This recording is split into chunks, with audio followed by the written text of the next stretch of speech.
Welcome to episode 131 of the Permaculture Pimpcast, where PIMP stands for Permaculture is My Passion.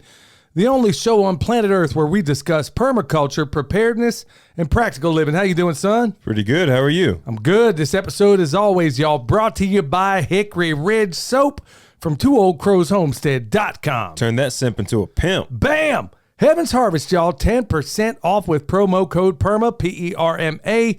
Source all the stuff you can yourselves, folks. It's getting real out there. And whatever you can't source yourself, go check out Heaven's Harvest. Good Christian-owned company. They got the freeze-dried stuff. They got water purification. They got anything you might need. And honestly, their seeds, say 85% germination rate, but it's better than anything else out there, especially...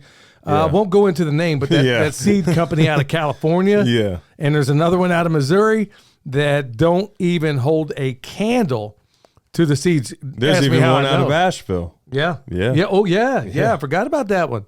Yeah, the ones that won't touch us with a 10-foot pole. I remember them. I'm not going to drop their names here. I'm not going to give anybody. Yeah, that's free promotion. Yeah, man. no way on earth am I going to tell you about them. But honestly, their germination rate, the only thing better than, actually, it's every bit as good as ours from the seeds we save. Yeah, it is. Some of that stuff, we've had 100% germination rate. So go check them out, y'all. Heaven's Harvest. They got a good seed kit over there. They got a lot of good stuff. But at the end of the day, remember, if you can source seeds locally, it's always going to be your best bet. But everything we got from them, y'all, has been off the meat wagon. So go check them out. And if you would like to tip a pimp, go check us out on the Fountain app where you can listen to all your podcasts over there. Remember, start with the Pimpcast. And you can also drop some derivations of a Bitcoin. They call them SATs, SATs. So if you want to drop some SATs on some PIMPs, you know where to do it. So check us out on the Fountain. You can also leave some comments over there, provided it's up and working again. And I suspect it is. I just checked literally a couple seconds ago, and it's working now. All right. A lot going on in the world, especially right here on right here in the Pimpcast and right here at this farm. So, out there making compost with your mom. Yeah. We talked about that the other day, and it looks like it finally got up to temperature a couple of days ago, and it looks like it's going to settle out at about 140 degrees. So that means you got to let it go for 3 days. I'm still not crazy about the recipe she was given. We'll see. I think we'll see after this second flip. Yeah. After this next flip, we'll see how this works, and then just see how it goes from there. Yeah, so the way this is working out is she's taking instructions from people who, a lot of them I'm starting to wonder are more academics or want to be academics than people that have actually put their hands on things. And folks, as you know, there's no shortage of those people out there. So she kind of went with their directions against my advice, and I'm like, I don't think it ought to go this way. But she's going to give it a shot, give it the old college try, as they say, and then find out whether or not this thing works. It's one of two things is going to happen. I think on the second usually when I used a recipe similar to this, it was on that third flip where it never got up to temperature, which ends up being a nightmare. And I wonder if the reason is because there's less water, maybe, in this recipe. But no, I'm saying, like, since there's less water, meaning like the manure and stuff like that wasn't rehydrated after it was dried this time. So I'm wondering if it's going to slowly rehydrate that manure. And as it slowly rehydrates, then it slowly releases more heat, maybe? I don't know. And that's what I'm guessing. Maybe it might happen. If it's going to work, that's how it would work. Well, I think it's going to need a little moisture along the way anyway. I think it was a little dry when she put it together. And if anything, just for anybody out there that's wanting to recreate the thing we talked about on Patreon regarding this method of compost making, I love it. In fact, I like mine to go a little bit hot, if anything, because I know I can always mitigate the heat. Right. Well, problem is you get out of control, then you're dealing with actinobacteria. And a longer wait period for it to come back down to ambient temperature. Right. So there's a double-edged sword. There's a zero-sum game to all this. But look, you got to practice. We've been shouting it from the rooftops, mostly on YouTube and otherwise, about how everybody really ought to get into knowing how to do this, because we're getting to the time. If you think you're just going to go down there and go buy your fertilizer off the shelf here before long, I don't know when it's going to jump off. I don't know how. It's going to jump off at some point. And if you don't have a way to up your fertility on your property, then you're going to be in a bind. I don't care what you got going there. If you are reliant, if you're on that Ferris wheel of inputs it's always going to be a problem when you get down to brass tacks. Right. Yeah. So anyway, especially when those inputs are making your soil worse and worse and more dependent upon those inputs. Right. Well, you want to tell them why it's getting worse? Well, Dad, we could spend the rest of the podcast on that. Well, in a nutshell, you're basically they essentially metabolizing the salts. Yeah. I mean, so you're on this never-ending thing. You're killing a lot of the life in your soil, and so there's other good ways out there, folks. I'm going to recommend it. People always ask me what book I recommend. I'm going to back up. First thing I'm going to recommend you do, and like I said, we had Nicholas Bertner on the other day talking about his online PDC. It's definitely affordable. There are people signing up. Honestly, the books are great. Fukuoka, I'm always going to tell you to start with that. But at the same time, you need to get your PDC. It's affordable. You finally have one out there that Jeff Lawton is the best on the planet. Ain't no two ways about that. Michelle and I went through it, and if it's an online PDC, there's nobody better. It's expensive. If you had to choose between a PDC, any kind of PDC, or like that soil food web class, which one would you recommend to somebody? Without a doubt, right off the bat, the PDC, because what would you recommend? It depends. It would depend on their background, and I would base it on their background, because the soil thing is going to get you to the same conclusion. Like, you need to focus on soil, that part, it's going to really focus on that. But the permaculture design, you're still going to have to, either way, you're going to have to go visit the other one. I think it would just depend, though. Here's why I would say the PDC, because you're going to be missing the boat concerning other things. Like, okay, one of the biggest problems we run into is zoning. People are putting things in the wrong place because they don't yet know. People are not necessarily going to understand the relationships that your chickens, let's say, should have with your garden. That's or even where your compost should be. Right. I mean, and hey, folks, I mean, for those that wonder, no, I don't get paid to promote that PDC. Somebody's always going to have a problem with it. But no, I insisted that I do not get a piece of it, because it means that much to me that folks go out there and get the education, because you're gonna make fewer mistakes on the front and back end if you have an understanding of permaculture. And I would always, obviously, I think also just with a PDC, doing it right, following Jeff Lawton's methods, it's going to get you to the same place as Soil Food Web. You're just going to do it in record time. And if you take a PDC first, then your mistakes that you make, you're going to be able to build off of. Instead of making just dumb mistakes like putting chickens in zone 5 or something like that, the mistakes you make after your PDC are going to be, like fewer, but also stuff that you can work with. Unless you're one of those people out there who, man, if I had a nickel for the people that fall for this trap, where your ego gets in the way, you start designing things and you're putting things on this new homestead because you have this idyllic view of how it all should be, this or that, and you're not thinking about the relationships or how long it's going to take you to do chores. That's why people like Danny at Deep South, I mean, his zoning is on point, man. I mean, everything is exactly where it ought to be for efficiency. People that are built for efficiency understand zoning usually right off the bat without any training. Here's a tip. If you're new to homesteading, and let's say it's a husband and wife, and one of you wants to constantly choose what's the prettiest option. Choose the most efficient option, design your homestead for the most efficient like relationships and stuff like that, and then just make that look pretty. Graft your beauty into it. Yeah. You can do that. You can easily do that, but you're going to hate each other less, because honestly, the work is, it's just like Eric always says, and I think Jeff also says too, and we would absolutely agree. Yeah. Okay. So there's nothing I can do about that. So here's a little behind the scenes thing. For me to be able to play Pastor Lon's thing through the Rodecaster, I have to have my phone connected to the Rodecaster. And even if I hit do not disturb, even if I mute it and all that stuff, I can't hit airplane mode, because then it cuts off the Bluetooth to the Rodecaster. But like phone calls and texts still come through. I can't mute that. Hey, with the info we're dropping on here, I'm sure a lot of people are going to put up with it. So yeah, it's all good, y'all. Hey, we're doing the best we can, y'all. We're not podcasters per se. We're farmers that just happen to be podcasting. Right. So, I mean, that's kind of the way it goes out. So yeah, sorry for the disruption there, but Hey, it's what it is. But honestly, coming down to it, I would always say, look, start with the PDC. You can do that while reading some of these other books.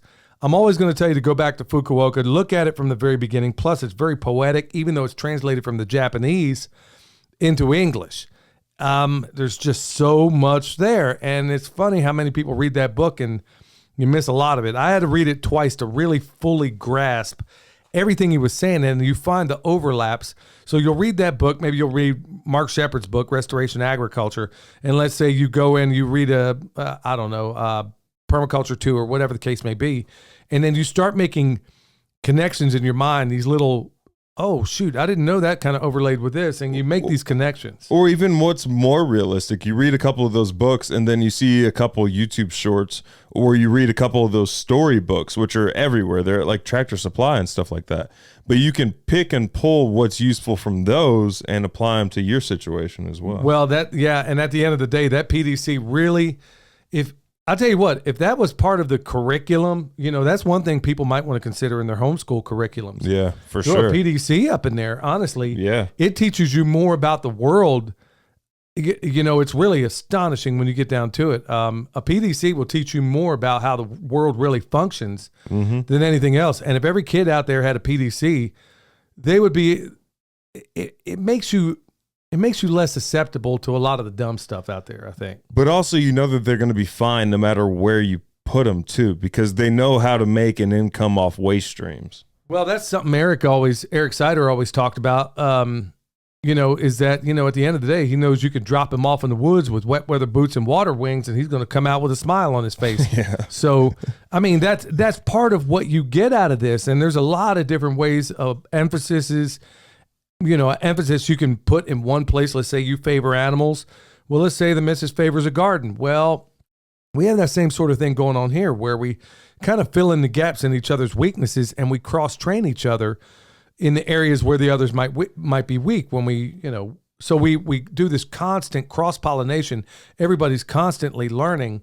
But yeah, I would definitely say right out of the gates, man, folks, if you haven't considered it, I mean, my man's charging $25 a month, which is insanely inexpensive for what you're getting out of it.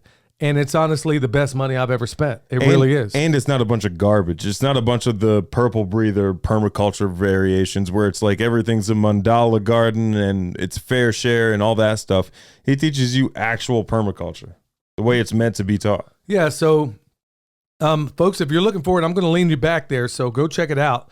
All right, so some other things going on around here. You've been studying and you took a test, and you're ready to go on to your next test, right? Yeah, I passed my first MPA 1 test, and then I've got 3 more tests to take. This next one is measuring and identifying like filamentous creatures and stuff like that. And then the next one is sending a video showing I know how to use the microscope, and then after that it's like a live Zoom meeting where they actually watch me and I share my screen and stuff like that. Yeah, so he's getting qualified to be basically a lab tech on this stuff. So Michelle's already crossed the finish line. She's working on her thing now. William's next up, and I'll be honest with you, I've been so busy trying to just keep my head above water since traveling that I'm still playing catch up. So I'm hoping to kind of get my poop in the group, so to speak, so I can catch up to William and get that stuff done.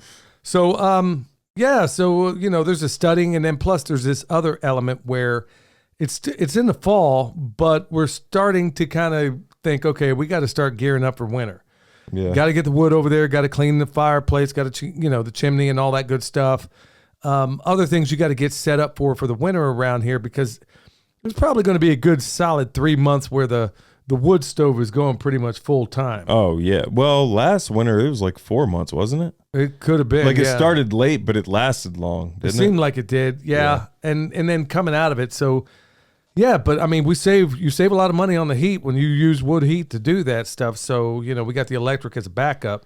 So it's getting geared up for winter. And I'll be honest with y'all, man. Your mom said the same thing. I was like, okay, so there's this method called framing. This is one of the things I'm learning through Dr. Joe Dispenza's program that I'm going through right now. And, actually, I even learned that from Ed Milet. And now, okay, I'll give you a prime example. Okay, so I'm rewiring my brain, and believe it or not, y'all, it is, I can honestly say I've gone 3 days without any negative thoughts basically no thoughts that escape my awareness. I'll put it that way, where something doesn't go stupid. What's going on? Oh, there was a feedback. Your phone was underneath the mic. Another little behind the scenes thing is if your phone is directly underneath this microphone, you get feedback in the headphones. Well, having all kinds of tech stuff. One of the things you learn in this program is that, and you learn it pretty quick, is how to stop all these errant thoughts that may enter your mind, where you just kind of lose, where your brain's on autopilot when you're doing, and you have these thoughts, and they're usually negative, and they escape your awareness throughout the day. And if you're not careful, you can govern your life set up that way. So that's what I've been working on. And I think I've strung together maybe 3 consecutive days where I haven't had any issues. And your mom's doing quite well with it too. Where I was going with this, I have absolutely, I know exactly where I was going, because now we had a phone problem. So instead of like the other day, I put on my shoes. I had to go back to the bathroom for something in our bedroom. Yeah. And as I walked across the bathroom floor, I'm realizing, oh, shoot, I just tracked some mud in here. I didn't realize it was on the shoe. Shouldn't have had them on to begin with. Which, hold on, y'all don't know how far he got into the house before he found out there was mud on his shoes. Yeah, I was in a bind. I got back there. So I'm like, okay, shoot. And then the first thing, that's exactly what I said, was shoot. And then ding, ding, ding, ding, ding. I'm like, oh, almost escaped my awareness. Instead of being aggravated about this, I just reframed it and said, okay, well, you know what? I'm going to clean this bathroom early. That's the way I looked at it. I'm like, instead of like, oh, shucks, I just sat here and tracked mud across the floor. I looked at it like, well, guess what? Michelle's going to be really happy when she sees this clean floor up in here. So that's one way of framing it. And then for winter, I'm over here trying to reframe it in my mind, because your mom said the same thing. And I said, you know what? I'm going to reframe this, because what happens to plant roots, or basically like all these fruit trees we got, what happens to the roots through the winter? They grow like crazy. Right. And what are we doing down there? Making it way, way, way more fungal dominant in the food forests and the orchards down there. So I'm like, okay, one cool thing I can use to look forward through winter is that I'm down there every single day. We got a lot of trees, and I'm doing a lot of mulching, a lot of cardboard, a lot of stuff like that. And I'm thinking, okay, well, you know what? Through the winter, these guys are going to be putting down. I'm going to prune in some areas. Other areas I'm going to let go wild. So I'm reframing how I feel about winter by being very positive about what it's going to do with if we get snow. Well, what's happening under that snow? Well, that's the fastest recorded composting activity ever recorded, I guess. Even over the Amazon. Yeah. Yeah. Even over like rainforest, which was previously thought to be the fastest composting area. Right. Right. So every time it snows, I'm thinking, okay, shoot, we got that litter down on the ground. Man, we're kicking everything up. Your microbes are really going to work for you. So it's just framing. And that's one of the things I'm learning to do. And then being absolutely more charitable in how I'm behaving with everybody. And your mom's being that way too. And not letting, this is a big thing, is letting yourself, man, I know this really doesn't have a whole lot, I guess it is part of farm news because it's what we're doing on the farm, is that you can become reactive instead of proactive. So whenever certain things would happen, they just set me off. Like I can't stand loud noises. Now, there's a reason for that. Part of it has to do with the way I grew up and, yelling and carrying on. I can't stand it. Somebody raising their voice to me, that would usually put me from 0 to 10, just like that. You yell at me, it's on. And now, like loud noises where a dog just barking for no reason, it would honestly just make me go from 0 to 10,000. And I'm learning to control that because it's not slipping past my awareness. And if it does, it only happens for a short amount of time, and I'm able to kind of lasso it back in and say, okay, all right, I saw that happening. Or sometimes, it's just a flat out enemy. It's the enemy doing this stuff sometimes. So it's just getting a better awareness of that and reframing things. So just like we were talking about it this last one, you don't have a cricket problem, you got a lack of turkey problem. It's just reframing. Yeah. It's really all it is. And so it's a permaculture method that you're just bringing right back to the house. But it's amazing what it takes to get you to realize that these things are happening. I'll tell you what else is a good time of year right now. This, for all you folks out there that are thinking about composting, it hit me like a ton of bricks. Mm-hmm. this is a good time for you to collect your compost materials and to put your piles together. This is when my mentor for the whole CLP thing, this is when he starts composting. Spring and fall is when he starts composting. He doesn't really do much during the winter or summer, but he has like composting seasons. Whereas before I was just thinking, okay, just make compost year round and stuff like that. But it's way easier in the fall and the spring. Well, you know what I was thinking, and I didn't know that about him, so I'm learning something there myself. What I was thinking was, okay, well, it's fall. You got leaves coming down. Okay, well, is there anything better for your fungal part of the pile? Yeah. Okay, so those are easy to gather up. But then if you wait till summer, well, a lot of those leaves, depending on where you are not going to be found. There was a place up on the side of the mountain here that I got some. Where? Yep. Yep. Right there on the edge. The edge effect. Up the mountain. Had to go way up the mountain to go get them. And got some leaves, got some bags of leaves up there for your mom's compost pile. Yeah. So, and it's even better because they're kind of aged, they're aged leaves. So, yeah. So think about it. This time of year, you still got green grass, you got green material. It's not going to be as high octane as if it was in early spring, but still, you got plenty of green material and you got browns that are easily available right now. Yeah. Which the spring, the nitrogen content in the plants isn't that big of a deal. You just have to alter your recipe. You just have to be aware of it and alter your recipe. Yeah, but that's, right now is a really good time. So other things going on. Your mom just harvested a bunch of tomatoes, which means I'm going to be making some sauce as soon as I can string 2 minutes together. So you know what time that's going to be. All right, y'all. So before we get into Pastor Lon, I want to make sure you know that this weekend coming up, October 7th, Farm Where You Live, that's going to be in South Carolina. Go check it out. Going to have a lot of great speakers there, as I understand. Wish I could be there. Mountain Readiness is going to be October 20th and 22nd. We are going to, or at least I'm going to be there, and going to be teaching a class on knot tying, homestead knot tying. Ought to have a few surprises in there. So, yeah, I hope to see you there for that. They're going to be doing a fundraiser as well for Caleb House. And then later on, October 28th and 29th, I'm going to be there. Going to be backup dancer for my man Darren at Hacks for the Homesteader. Up there at Kentucky Sustainable Living, they're going to have a VIP dinner for Vets for Child Rescue. And the proceeds go to Vets for Child Rescue. And they're going to be feeding some prime rib up in there. So I already bought my tickets. I think I bought 2. So, yeah. Is Mom going with you on either one of those? Well, Mom's going to the one for sure. Mountain Readiness. Well, whichever weekend for sure the baby is not going to be born, that's when she's going to be there. Well, Dad, if you know, let me know. Well, I mean, the scheduled date, I don't think the baby cares about a scheduled date. Right. So I'm just going to hope and pray that it happens in between the raindrops. All right. With that said, y'all, we're going to go to the homesteading pastor, Pastor Lon. The Bible says in 1 John chapter 3, verse 11, "For this is the message that you heard from the beginning, that we should love one another." Jesus Christ loves us, and therefore he commands us to love one another. When you love somebody, you want what's best for that person, physically, emotionally, spiritually, in any way, shape, or form.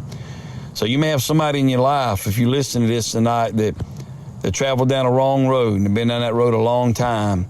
You may feel like there's no hope for them, but I want to encourage you. If you love them, don't give up on them. Keep praying. I've got family members in my life right now that's in church today that years back, you never would have thought you'd have seen them living for the Lord, but they are today. So I just want to encourage you to think about this. There's 3 things he gave us: faith, hope, and love. And the greatest is love. Love can do many things in our lives today for ourselves, for our family, and for complete strangers. So let's love like Jesus did. Let's be intentional with what we're doing for him, because there's somebody out there that needs the love of God, and we are the very people that can show it to them by following what thus saith the word of God. Right on.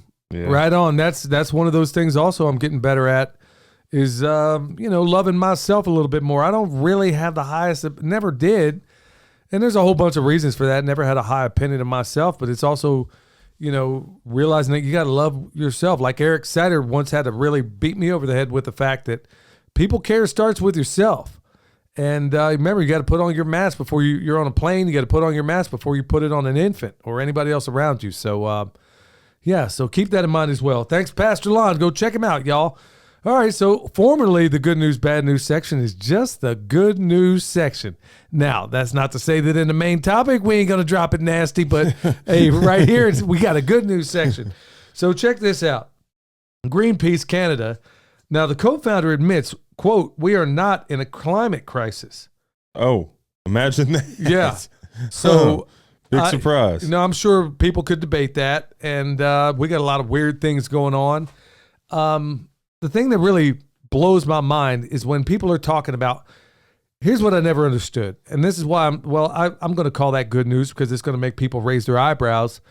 I have a differing opinion on that, but on another note, why is it people want to talk about global warming or climate change? By the way, climate always changes. And nobody ever seems to put the fact that, it started, it was global cooling back in the 70s. Yeah. Then Al Gore came out with this global warming. And then they got climate change, and the script keeps changing, and people still keep believing it.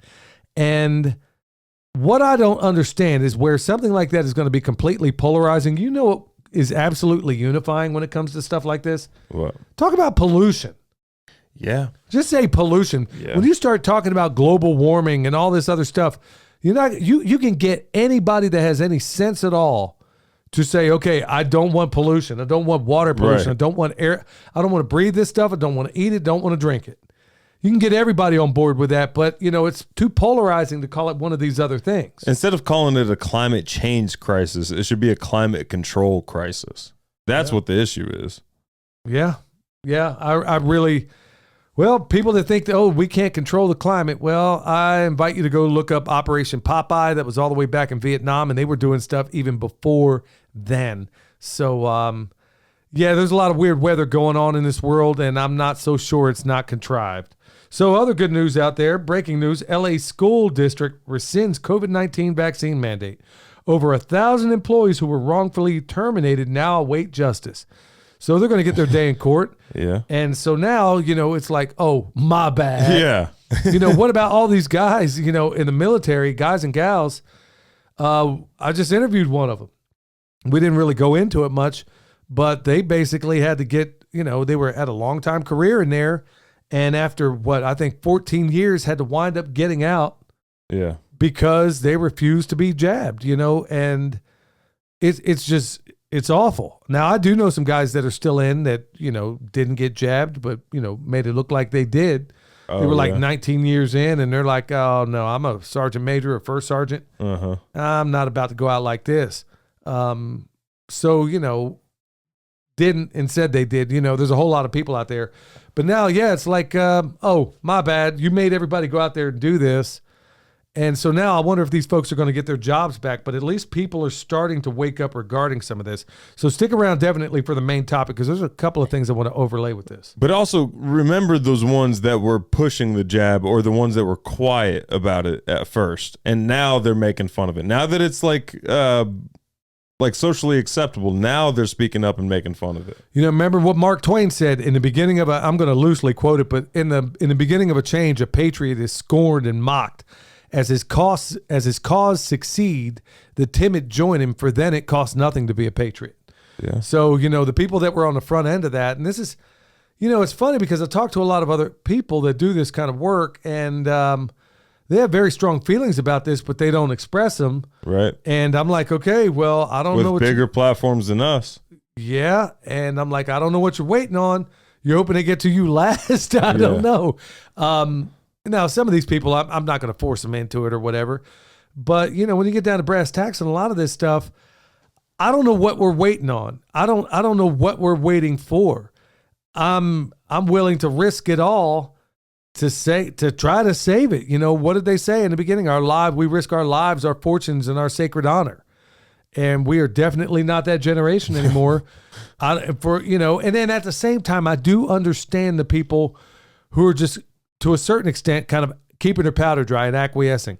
Now, it sounds like I'm talking out of both sides of my mouth, but let me say it this way. Okay, you got Julian Assange. How long has he been locked up? Probably a decade. Yeah. Okay. Who's out there lamenting his loss? Okay, you got, I don't know really what to think about that guy, Bradley Manning. He got locked up.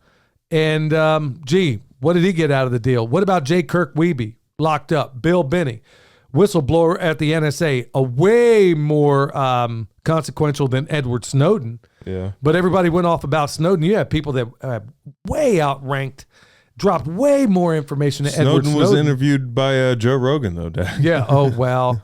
Yeah, well, you have Snowden, but he had gotten, national acclaim long. Most people, the people I mentioned, most people don't know who they are, but they were much higher. Tom, there was another guy. There were 3 whistleblowers I know of at the NSA that far outranked anything Edward Snowden was talking about. I'm sure TD will fill in the gaps for us. Yeah, I'm sure he will. My man knows what time it is. So, when you have all these people out there that have done all these things, and you look at people like Edward Snowden, and you got to be thinking, and I've said it before, a lot of these people have got to be saying, I put my life at risk for this. Yeah. I mean, these people don't care. I mean, so I do on one end of it. I understand some of these people that say, you know what, I'm just going to sit back and wait. We got a population that's so willfully stupid. Well, what about this end of the spectrum? What if this wasn't a non-issue because people did speak their mind? There you go. I mean, that would be the solution is if we find out, 80% of the country doesn't think this way because everybody is speaking their mind and they're not worried about losing their platform. And it's not saying it on the platform. That's not the most consequential place, although it does have some weight saying it on a YouTube or a podcast or something like that. You want to know where it has the most weight? Talking to the people that you could see with your own 2 eyes. Yeah. Telling those people, long before I had any platform at all, you ask anybody I've ever worked with, believe me, before it was all said and done, they got a PDC working around me. Yeah. Because that's where my passion was lying. It wasn't just doing the work I was doing. I'm passionate about what it is, about the work I do, about what I want to do with my life. And now that it's become reality, I'm like, okay, thank the Lord. Here I am doing this every single day. This is what I love. So, yeah, I get it why some people don't speak. But like you said, it's those smaller enclaves or like gatherings or whatever where we tend to let the bullies, the political bullies, whatever the case may be, we let them have their way because we're like, well, I know what I think. No, Jack, you ain't going to be in my presence and talk some nonsense without getting challenged on it. Well, yeah, your silence is just consent. Like agree. Yeah, it's consent. Yeah. It's agreeing with them. Yeah. All right, so some other good news here. I'm a political atheist, okay? I see them all as nincompoops for the most part, but I got to say, this news kind of caught my attention. All right, RFK Jr. plans to run as an independent because the Democratic National Committee has rigged the nomination for Biden. Okay. Now, I don't have a horse in the race. I told y'all what I think about all this, but I will say that I'm going to call this good news because there are people that are going to listen to the truth bombs that RFK Jr. Now, is he right on everything or the things I have fundamental disagreements about? Absolutely, regarding him and just about everybody else. But he is able to drop these truth bombs to people that would never, ever, ever listen to somebody like me. Yeah. They would never listen to me. But because he's a Kennedy, because he's dropping some of this stuff out there, they might be more likely to listen to it. And so I'm like, it really doesn't matter. I was going through Gary Allen's book today. None dare call it conspiracy. It was written in 1971, the year I was born. And if you check that book out now, it'll blow your mind how much he called back then that is happening and is unfolding right now. They just thought it was going to be happening around that time in the 70s. And here we are, chapter and verse, it's all unfolding right now. And when you look at what they've set up, and Carol Quigley, thanks TD for reminding me about that. Through Carol Quigley's work, he basically openly admitted that basically you can pick left or right. It doesn't matter. They're all furthering the same position. They're all the same people. Yep. They're all working for the powers that shouldn't be. But when you got somebody out there that appears like an outlier, I don't trust him, but he appears like an outlier and he's dropping these truth bombs out there, I'm going to call that a win. I wonder if you can go through the inauguration, like go through that process and not be controlled after that. Like, is it physically possible to go through that process and not be controlled? You know what I mean? With all the rituals going on and stuff like that. Well, there's a ritual. Okay, man, I don't know if I should go too esoteric into this, but I'll just kind of leave the highlights. With every U.S. president, when they are in the Scottish Rite Freemason Temple right there in D.C., they're going through a ritual called the Raising of Osiris ritual, okay?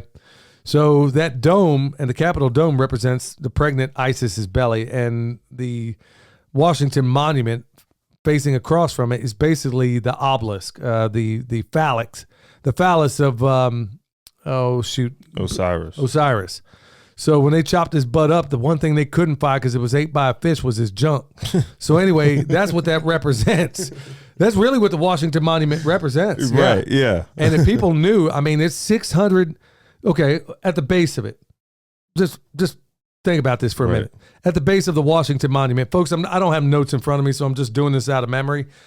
But if I remember right, it's 666 inches around each base of the Washington Monument, and it's 6,666 inches tall at the Washington Monument.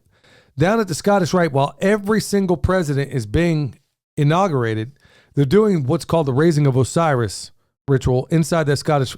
You know what? I may have to do a whole program where I talk about this stuff in greater detail. My whole point was like, I wonder if it's physically possible to sit there and be the subject of that process and then not be controlled at the other side. Well, a lot of these things require your consent, and it's one of those tricky consent things where like you knew about it and you still went type thing. You know what I mean? Yeah. I wonder if it's one of those types Well, of they're situations. hoping at one time that they do this, that this is going to be the actual Osiris that comes back. If you doubt me, there's plenty of history out there that talks about this sort of thing. In fact, if you go up in the Capitol Dome with all the paintings up there, you have the apotheosis of George Washington, which is basically him becoming a god. Yeah. And that's the way they look at it. So if you think our country's as pure as the driven snow, y'all, there's some occulted history in Washington, D.C. You know, I'm a big fan of a lot of what Thomas Jefferson did, but honestly, there's other things right there in that Capitol. Okay, why did they call it the Capital City? Because it was to mock the Capitol, or to mimic the Capitoline Hill in Rome, where it had the Roman Pantheon. And in fact, right there in the it's right there in the archives, in the National Archives, right there in D.C., the most approved plan. Look at it under Jefferson. He approved it.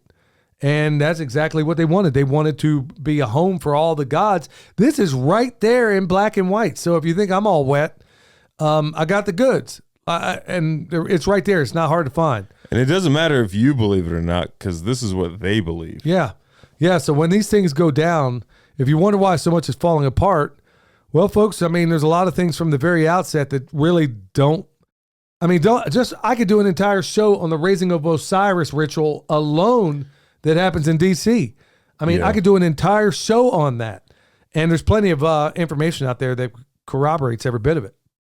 Just the other night, I was going through where Saul is being anointed, and I noticed over and over in the Old Testament, God keeps pointing out the fact, he's like, y'all wanted a king.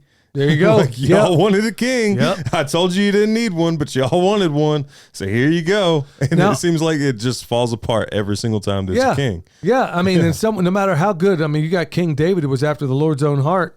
And even he went sideways with Bathsheba. And then his son went sideways. Yeah. And then you had some good kings in there. You had some mostly bad ones.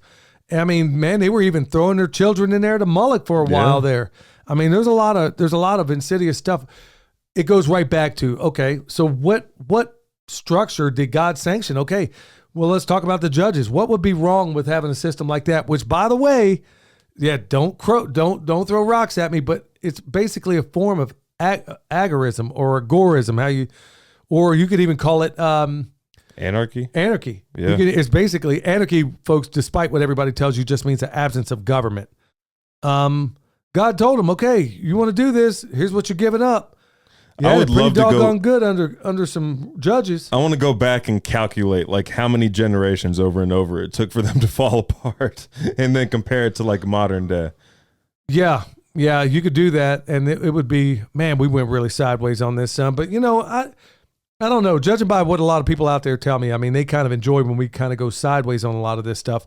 And folks, if I don't have it 100% correct, remember I'm speaking extemporaneously, so. I mean, I'm going in my mental Rolodex for some of this stuff. So if I don't have everything perfectly, I will say I know that I'm doggone close when it comes to everything. I know it's 666 inches at that base. And I know it's 6,006. I mean, you tell me that's an accident? Yeah.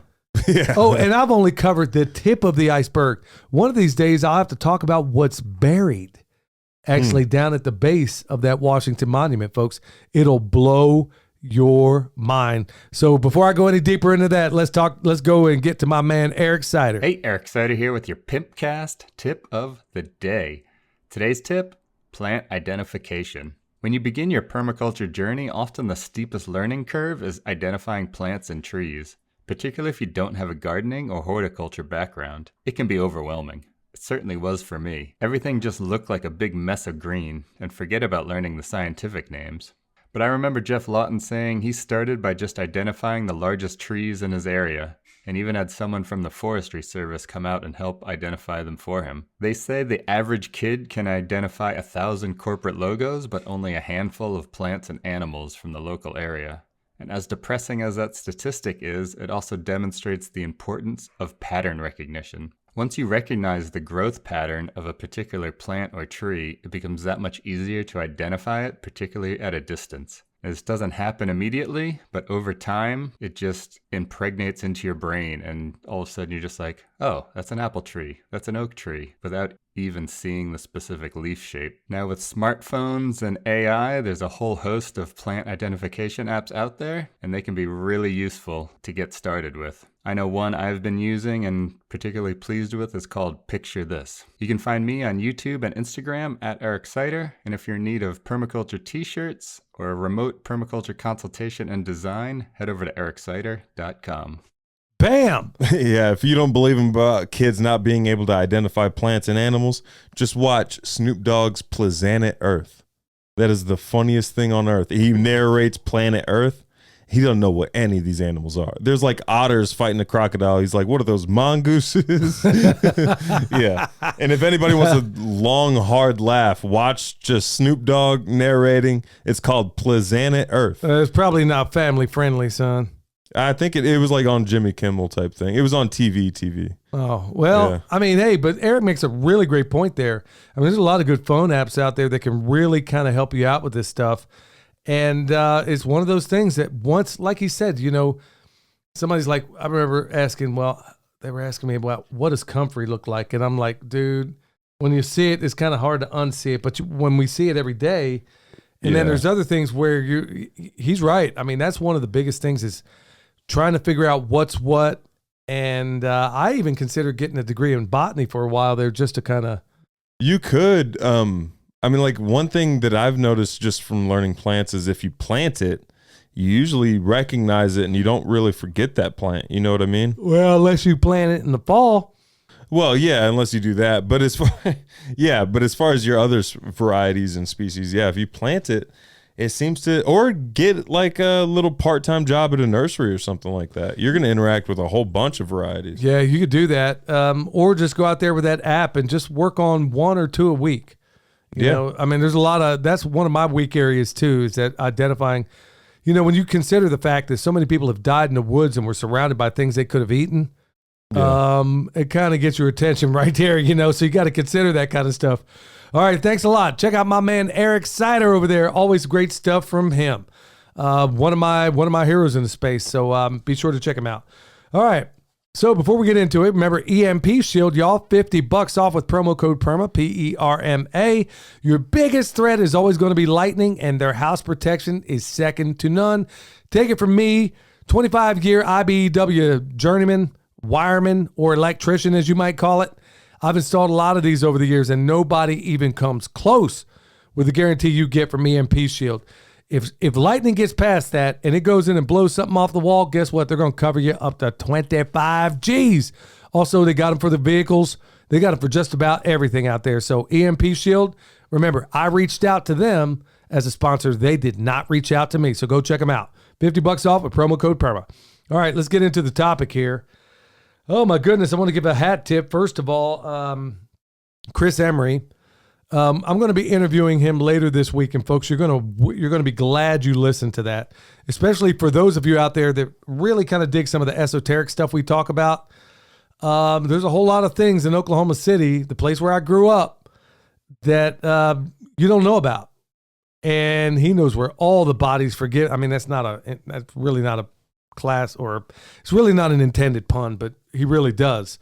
What's he going to be talking about? Well, he's going to be talking about OKC and a lot of the things people don't know about. He's done the most consequential documentary on it. Want to give a hat tip also to TD over there at the Texas Boys, Texas the Fearless Boys podcast. Yep, Texas Boys, and then they got a Fearless podcast. Texas Boys YouTube channel, but he basically made a lot of these connections. So I want to extend a profound thank you to him over there, and go check him out. You'll be glad you did. In fact, we got a lot of overlap in a lot of what we talk about. So, okay, so right here, Chris Emery texted me, and he texted. Now it's starting to get out there in the mainstream. But you got people out there like Dr. Naomi Wolf. I've been a fan of hers for a long time. And the reason why is that she has always been a very honest, ethical liberal. Unlike a lot of people out there. I mean, she was a feminist from way back. Now she's sounding like a Lou Rockwell libertarian, for crying out loud. And she and her husband have been knocking it out of the park regarding so many doggone things. Now, he has a background, I believe, in psychological operations in the Army, just like your mom does. And she, of course, being a researcher extraordinaire. So as of late, she's basically lost everybody in her friend circle by where she came down on this whole COVID thing. But now things are starting to get real. And when I say real, I'm talking like when you hear Naomi Wolf go against the orthodoxy of all these people out there saying this about the jab, that about the jab, this about the administration, that about the administration. When you hear somebody like her saying things that are in the polar opposite, you really ought to pay attention. Look, Greg Reese from InfoWars put out this little piece. Man, he's put out so many consequential things that are really, really, impactful. This one that he dropped from Naomi Wolf should make the hairs on the back of your neck stand up, and frankly, it ought to piss you off. Goes about 3 minutes. And some tough Q&A. They knew in the spring of 2021 that these shots were killing people. I've said over and over, and I don't mean to belabor this, but to remind everyone, when Steve says, how could this happen? I always say, from my experience working around a White House, that it can't happen unless the boss says it has to, or that it can. You can't kill Americans, I've said this so many times on this show, knowingly without the okay of the president. So I knew that up the chain of command, the White House had to be involved in these decisions. But we just didn't have the smoking gun. Now we have the smoking gun. You remember we have 200 volunteer lawyers. So one of these lawyers' name is Ed Berkovich, and he FOIA'd, meaning sent a Freedom of Information Act demand to the CDC about myocarditis. And something very interesting happened. He got 472 pages from the CDC in response to that FOIA. He was also given an additional 46 pages, which he didn't ask for. And these additional 46 pages, over 80% of the pages were fully redacted. The redactions were, quote, pursuant to 5 USC 552 exemptions 5 and 6. What is redacted was solicited or shared with the president or his most senior advisors. They know it's happening. The other thing they're freaking out about is myocarditis. They know it's happening. The evidence came in, the updates came in, and the American people are going to be asking questions or starting to ask questions. So they convene a set of crisis meetings, basically, in which they're basically trying to formulate a press response. These are all press people. They crafted a media response. And by the way, there are people who deal with broadcast news as well in that list. And the media response doesn't tell the truth. All right. Now, it goes on a while longer, y'all, but, I don't want to play it forever and a day. I think you kind of get the point here. So in a nutshell, you have Dr. Wolf. And like I said, this is the most unlikely person in the world, but she's ethical. She's got class. And she drops a manhole cover of information right there in the White House and everybody else. Now, is Biden actually calling the shots there? No, it's probably Obama. You know, some puppeteer has the right. I mean, I don't believe for a minute this dude even knows what planet he's on. I'm not even sure it's even him, dude. I mean, with all the CGI and all the other garbage that's going on, who even knows? Bottom line is, the White House knew all the way back then that this stuff was killing people. Yeah. And they let it happen.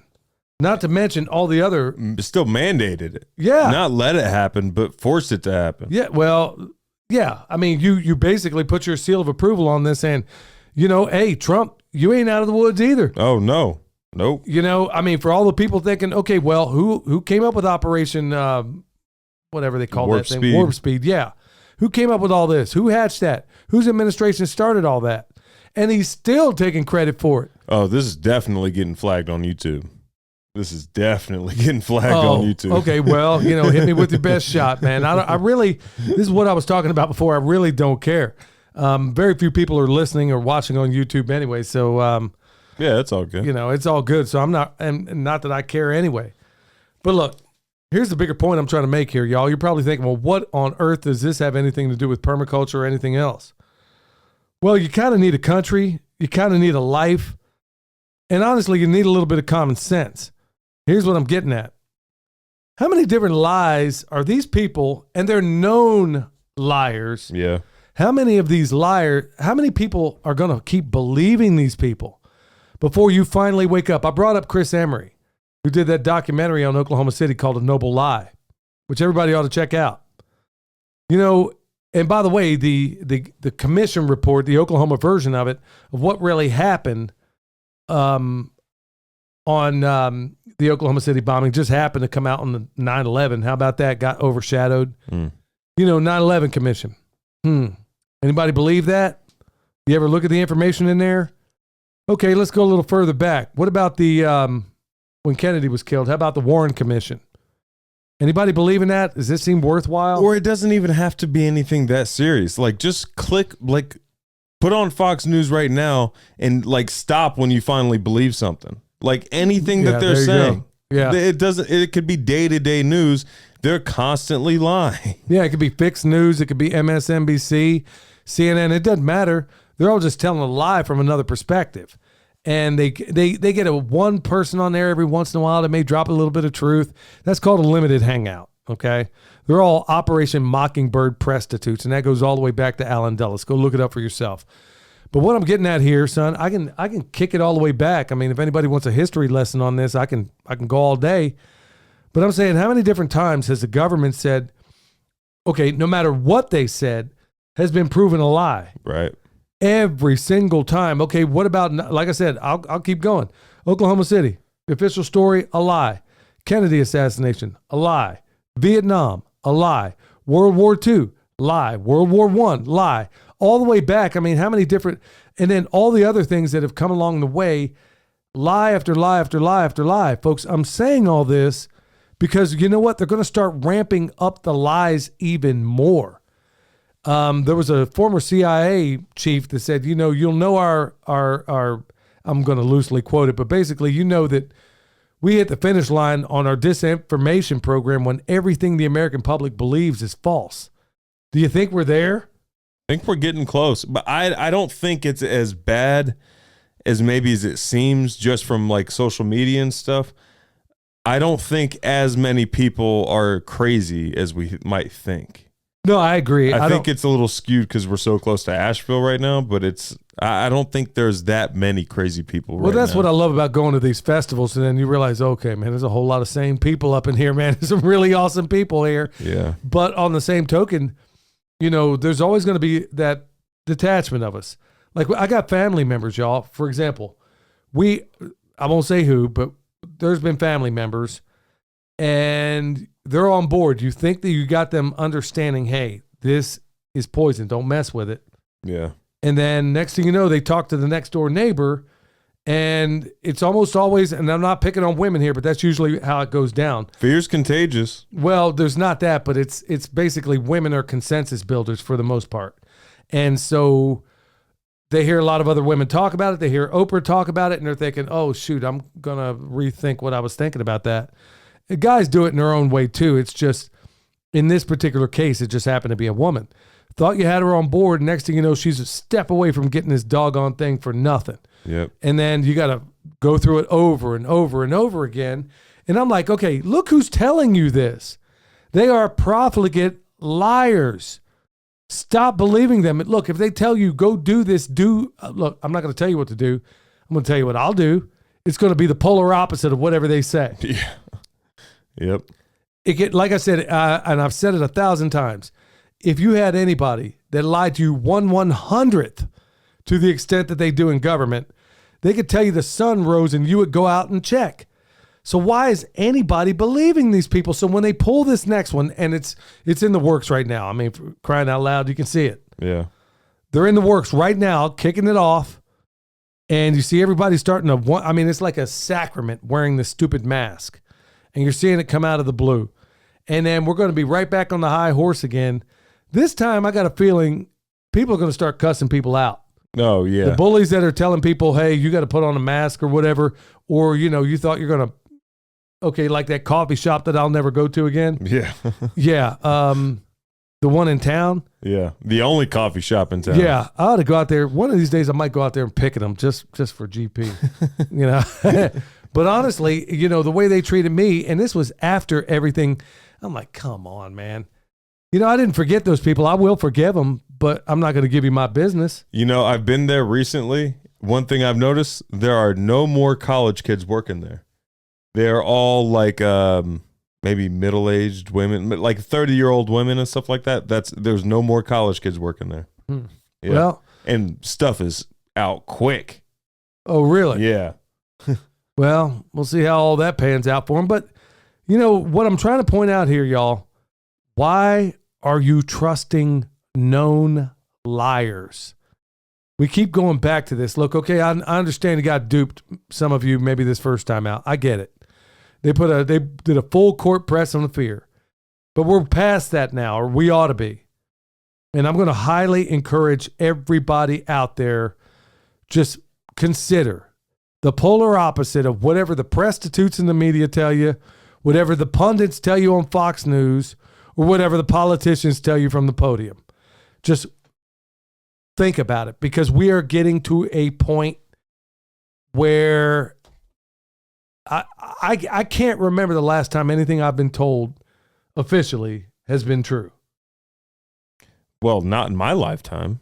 No, I'm talking anything at all in recent days. I mean, it is all a lie.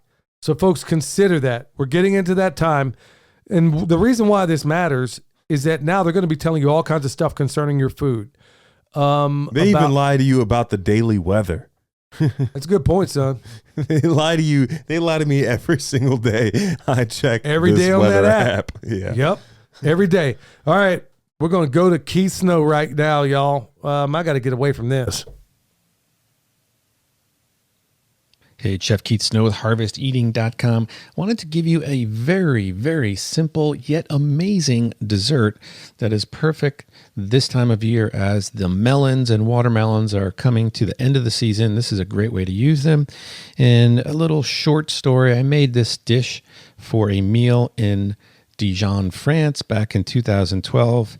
I had cooked for 17 people as part of a cultural exchange program.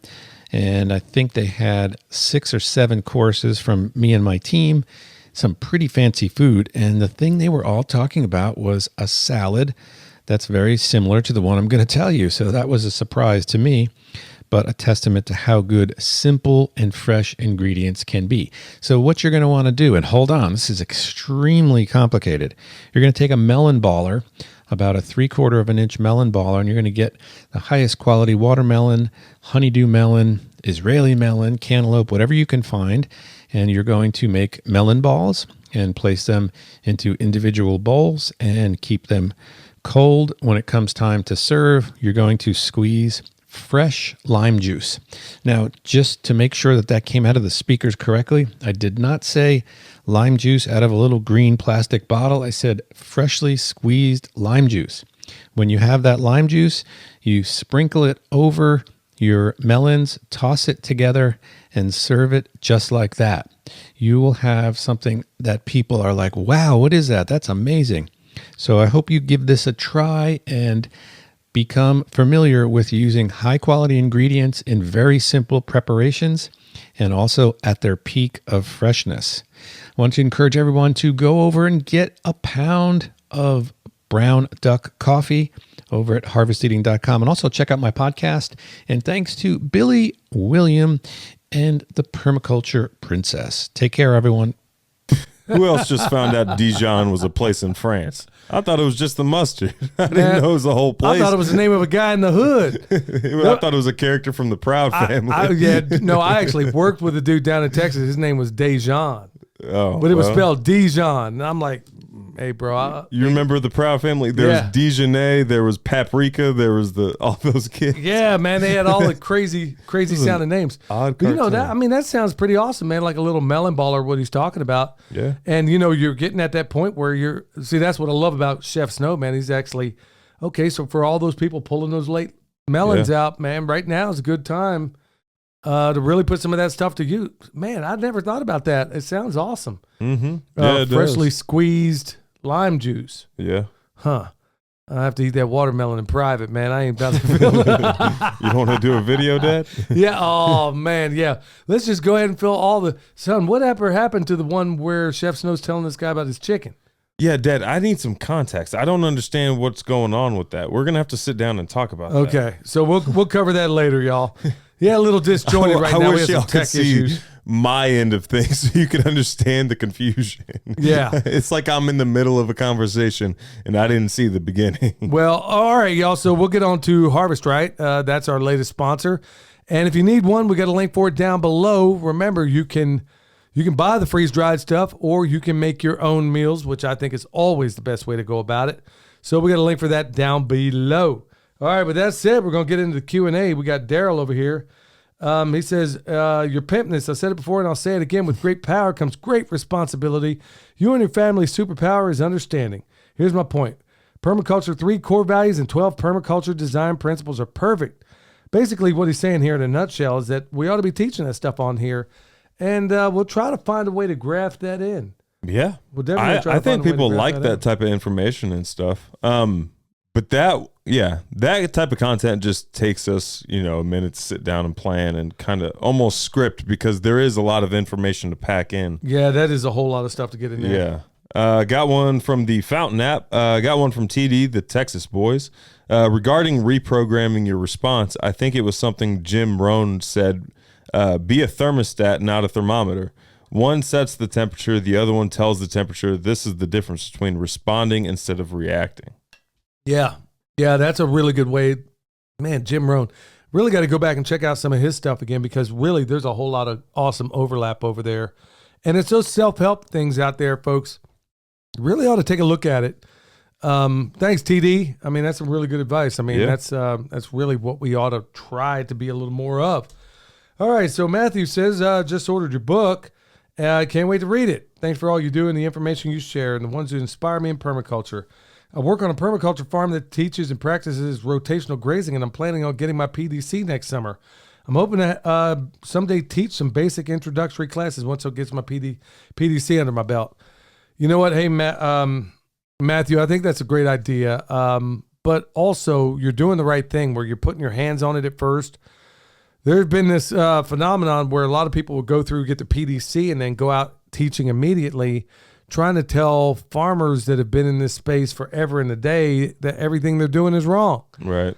Joel Salatin's been highly critical of the people that have done that. So you're doing the right thing, get some experience under your belt, and then when you go out there and you start teaching this stuff, man, you'll be knocking it out of the park. Thank you for checking out the book, and anybody else that wants to go check it out at the website.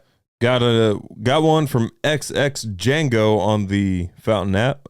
Great podcast again. If you could just turn up the volume, that'd be awesome. I work landscaping and have a hard time listening. Thanks for everything. I can try. I don't know that it can really go up much louder. Yeah. Apparently there's a lot of tech over here that we're still like I said, y'all, we're farmers that just happen to podcast. We're doing the best we can on some of that stuff. So right. And like Chef Snow segment, I have that turned up all the way. I can't make that any louder, y'all. And then also when I'm doing interviews, some people are doing it from, you got to remember, a lot of the people we're talking to don't have a professional setup or a rig. So it may not come across with the highest quality. I've run across that lately. But speaking of interviews and stuff, we're going to be spitting them out this week. Oh, yeah. We got probably every day this week, we're going to have a Pimpcast or something like it.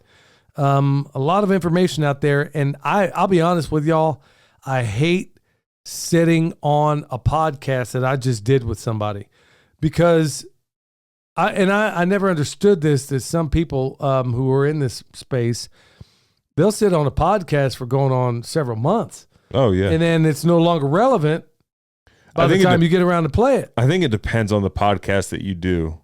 You know what I mean? Like if it has anything to do with news or current events or anything like that, waiting on it doesn't make any sense. But if you're doing something like storytelling or whatever, then some things are timeless. But when you're interviewing a person who, let's say, has they got something that's okay. For example, you got a festival coming up. Well, you don't want to tell people the week of. Right. Yeah. So, we got to get some of this information out there. But I've never been a big fan of sitting on podcasts, and I've never been a big fan on rebroadcasting. I've never been a fan of that. So we're not going to do that. Yeah. It's your turn. Okay. Billy and entire family just got finished watching your interview with Nicholas. Answered our prayers. We've been watching Permaculture Farms now for over 2 years, and on your Patreon, we have come to trust and share your. Man, these people are so great. Think too highly of me, though, Drew. And thank you all for the inspiration. And he says some wonderful things here in Christ, Drew. Thank you so much. Basically, his wife's going to be doing the PDC. And like I said before, it's the best money you're ever going to spend, and you're never going to find anything for anywhere near that expense. And tell her to stick with it through the first couple chapters. Yeah, that's where most people, for some reason, drop out before people drop chapter like 3. Flies. Yeah, they drop out, 2. and you don't really. If you demonstrate, and you know what, I was always kind of critical of these people before, but I'm like, well, maybe you're just not cut out for doing this work, because you got to have that backbone to even understand what's about to unfold after that. So many people get in there, and then it's chapter 3. Then all of a sudden, people start. Oh, okay, that's when it starts getting fun there. Up until then, there's going to be a lot of things that just require your attention, but you got to have it. It's part of the background. Got one from the YouTube channel in regards to the interview with Nicholas, the permaculture design course. Amen to the structure. Really enjoyed this interview. Also been put off by the standard PDC crowd. We'll definitely look into his course. Yeah, that's awesome. I think a lot of people that are going to listen to this, and a lot of people that I run into these festivals, they are mostly people that are highly conservative. And just add to her comment, she says, be here now is another one of those sayings that drive her batty. Yeah. Be here now. Yeah, the hipster comments and everything. There's another one, heard.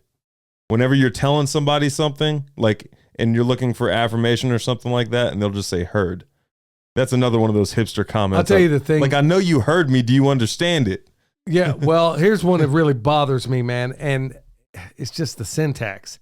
Well, what's your ask? And I'm like, what's my ask? You mean, what's my question? What's my request? Yeah, what are you, a black-eyed children? You can't. Your syntax is so jacked up, dude. I'm sitting here looking, waiting to think you're one of them black-eyed kids that come knocking on people's door at 2 a.m. No, that's another little freaky incident too. So don't look that up. Yeah, that's a little bit freaky out there. But no, it's these little comments or like, okay, would you like chips and guac? No, I don't eat guac. You got some guacamole? Guac sounds like something removed at the hospital. Yeah, it sounds like something that just splattered on the floor, man. Man, clean up that guac. Get that mop, clean up that guac. Dang. Yeah, it's just the hipster things. I hate them. But honestly, within a lot of these PDCs, there's going to be people that basically they're there for the information. They legitimately are. They don't have to. They don't need the Gaia worship. They don't need this other stuff. And they just want the facts, ma'am. And that's about it. Yeah. All right. So right here. Well, he says, when are you going to have more bone sauce? This one here has come from Rick. I have voles coming out everywhere like weeds. I just heard one of your vids that you said you used it on your trees planting and it keeps voles away. I'm planting the roots you sent today, and I had to refrigerate them for a week or so. So I have a couple of questions. Do the voles eat the comfrey roots? No, not to my knowledge. I've never seen a vole mess with a comfrey root. Also, I heard a gardener say that they do not like western afternoon sun. I do not know about that, which sadly, that's my planting location. Do I need shade cloth, or is that true? I really don't know about that. Now, as far as bone sauce, keeping away the voles, well, let me back up first. I don't know when I'm going to be able to do bone sauce right now. Here's the problem, is you can't rush it, and it has to be done outside, and we haven't had rain forever and a day. And I'm afraid of setting up this whole mountain on fire as dry as it's been, so I can't make any. Oh, it'll definitely catch fire. All the leaves are falling right now. Everything's changing color. Last time there was any kind of rain, you guys were in Canada. Yeah. That wasn't like a hard rain. Yeah, but you can also see everything out here is still green in our pastures. Yep. So everything, even though it's been a while since we had rain, everything's still good. But back to your point, all I have regarding that is really anecdotal. All the nitrogen fixers, I'd never even thought about putting bone sauce on them because I don't care if the deer fool with them anyway. Because honestly, they're only going to do it a couple of times with a black locust before they say, I don't think so. Yeah. But what we found out is that the voles got a hold of them. Well, what I did notice is that every tree we put bone sauce on the voles didn't fool around with. Right. So... But they did with the nitrogen fixtures that we didn't put bone sauce on. Right. So I don't have definite proof that that's exactly what's going on. I just know that all the things that we put bone sauce on didn't have any vole damage. So is that science? I don't know. I want to be real careful about that because there's things that I've said regarding bone sauce, and some people have put words in my mouth about what. Look, I'm not saying it's a panacea. It ain't going to solve all your problems, but it is the best deer repellent you can buy. There ain't even a close second. Yep. So, and if there is, I don't know about it. And they definitely don't sell it because I've tried everything they had there. So, yeah, as far as the voles go, I'm going to tell you another surefire way of doing that. You need to get yourself a couple of good barn cats and don't overfeed them. Yeah. That little crazy menace mom has, Ginger. Man, that little sucker. We should have named her Calamity Jane or Thugnificent. One of the two, because she's out there just straight murdering an ecosystem. Every single night. Yeah, every night your mom's always trying to find, let her stay in. No, she ain't staying in this house. She's going out there. She's going to work. Got one from IA Virtual on the YouTube channel.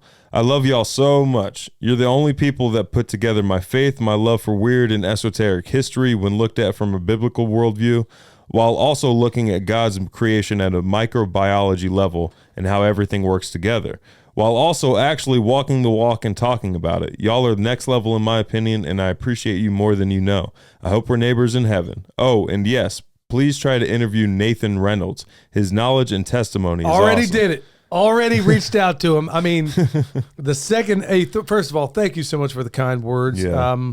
It really means the world to me to hear that kind of thing, because there are so many of us in this faith that don't want to hear a lot of this esoteric stuff, but it's as real as this camera or the microphone right in front of me right now.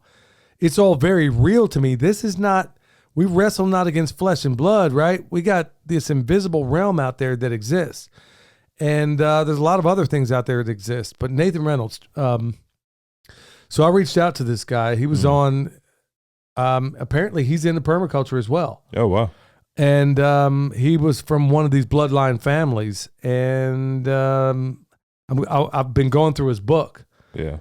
His audio book. It's actually for free at his website. I'm going to actually buy it. I was in a rush to hurry up and figure out what this guy's talking about. Now, I'm hearing what he's saying. I am a little suspicious when I hear stories like this. So you got to examine it. But I would like to talk to the guy.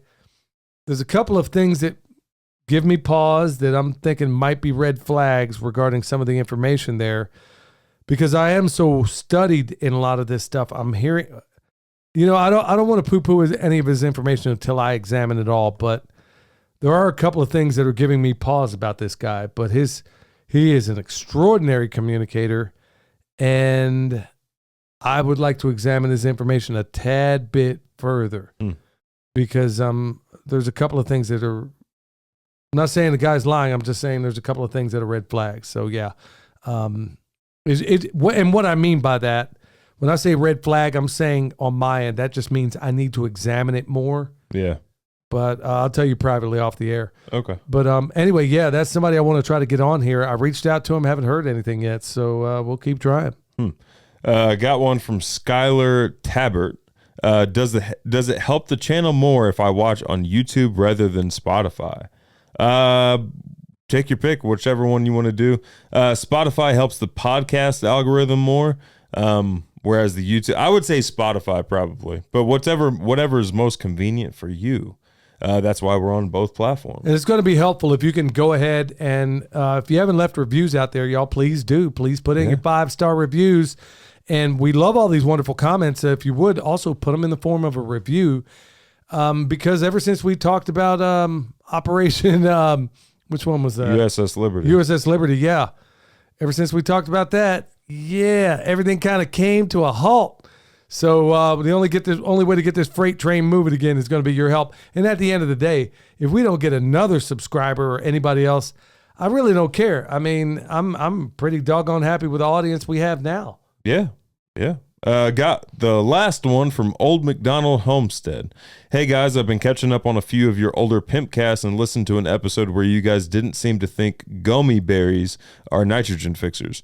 I'm curious what source led you to believe they aren't nitrogen fixers, and if maybe you could expand a little yourselves on why you think they aren't. If they truly aren't nitrogen fixers, I would love to get the truth on this because it'll make a huge difference as to where I plant my gummy berries and autumn olives.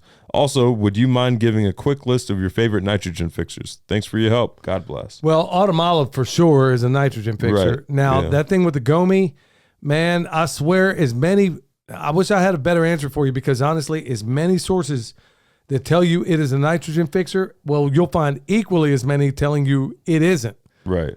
So I don't When have a there's- good answer on that. When there's a ton of question like that on a plant, as to whether or not it is or isn't a nitrogen fixer, I just err on the side that it isn't and replace it with something that for sure is. Now, if you still want gummy berries, then I would just place it put it in a place where you're not reliant upon that nitrogen. Well, yeah. Well, there's that, but also, man, the gomis, I know they're a superfood, but man, I am not a big fan of the flavor. Really? I ain't never had one. I don't know what to make of the flavor. I like them when they're like they don't taste. They're like I like them when they're dried, and you can eat like a handful of them like raisins. Yeah, even then, I'm not a big fan, fresh or dried. I don't know. It's just not one of my favorites. But honestly, it does have its place. Just like Right. The autumn olive. He's asking about our favorite nitrogen fixers, and I'm going to say the response that most people don't want to hear. It all depends. Well, what you just got a box of them in today? What'd you get today? Yes. So I was in a bind, and okay, I'll give you a prime example. Which one I really love? I love false indigo, and it all depends on how it's being used. I love false indigo for two reasons. In my orchards or food forest, it's one of those things that I can put in the hole with the tree. I can literally put it in the same hole as my productive tree. I can also use it as a spacer in between.